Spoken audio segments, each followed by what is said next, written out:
Legall's Mate. We're going to look at the original game, the classical one that happened in 1750 in Paris, in France. In between François, Antoine de Legall de Cameur, the Francophones, feel free to correct me, versus Saint-Bris.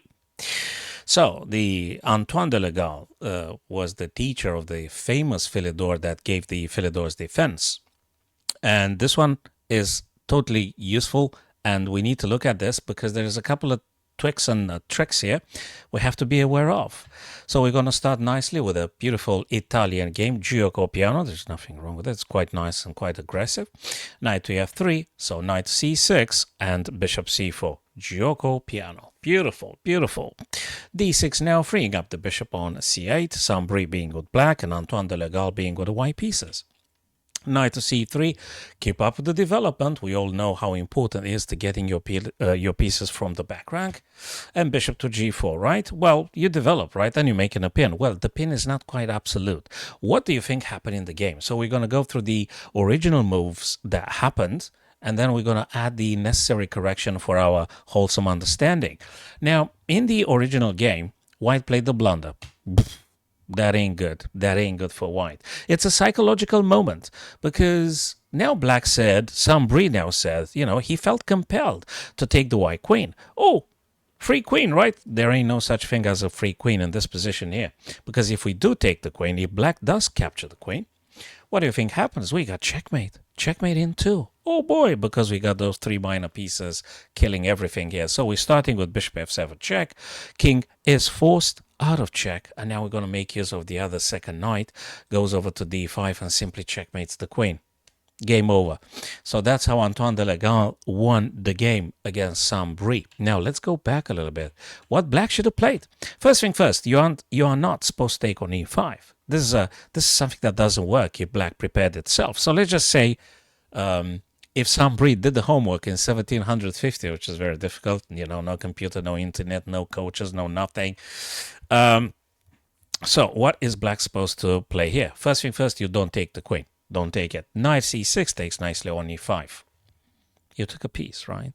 And now the knight on e5 defends the bishop when they attack the queen. So you can't say I'm going to take the bishop on g4 because you cannot. So what do you play? Whatever you choose to play. Look at the material here. 4 minor pieces of black versus 3 minor pieces of white. So white is already toast here. You could mess about with the bishop b5, c6 hits your back. You have to drop the bishop to protect against the other bishop attacking your queen. And now it's completely irrelevant. You take back with the knight. You take back with the queen. Truth of the matter is that you had lost here 2 minor pieces versus 3. You are done. Thank you very much for the game. So Saint-Bris should have replied with this move. But what should white play here? So we've established knight takes c5 is a catastrophe for white if black did the homework and plays correctly. So we are supposed to play a very, very nice move. h6. h6 is great. Not this one, but this one. h6. Now, black should reply with either bishop to e6 is great, or bishop takes f3. If you take on f3 here, white takes back on f3 and threatens the checkmate. Therefore, the knight to d4 doesn't work because you get checkmated in a move, right?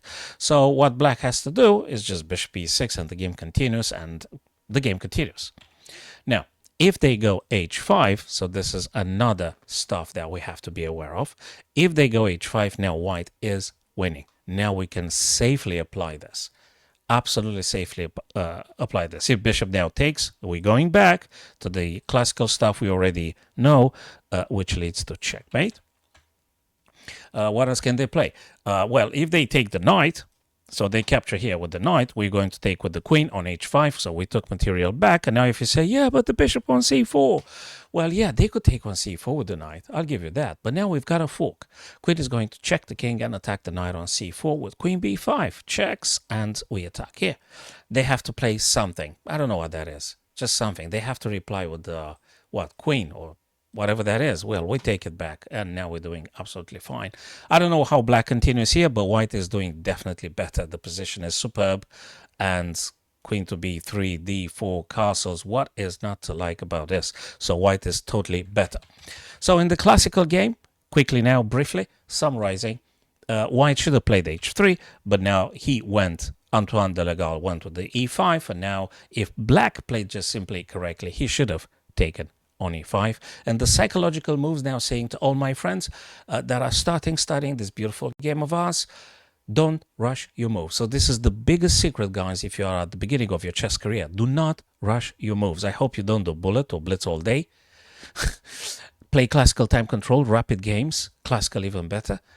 Sit on your hands, cross your hands eventually, and don't move until you're completely satisfied with the clarity you've obtained. Okay, so thanks for watching the short vid, guys. Drop me your comments and we can grow and learn together. Thank you.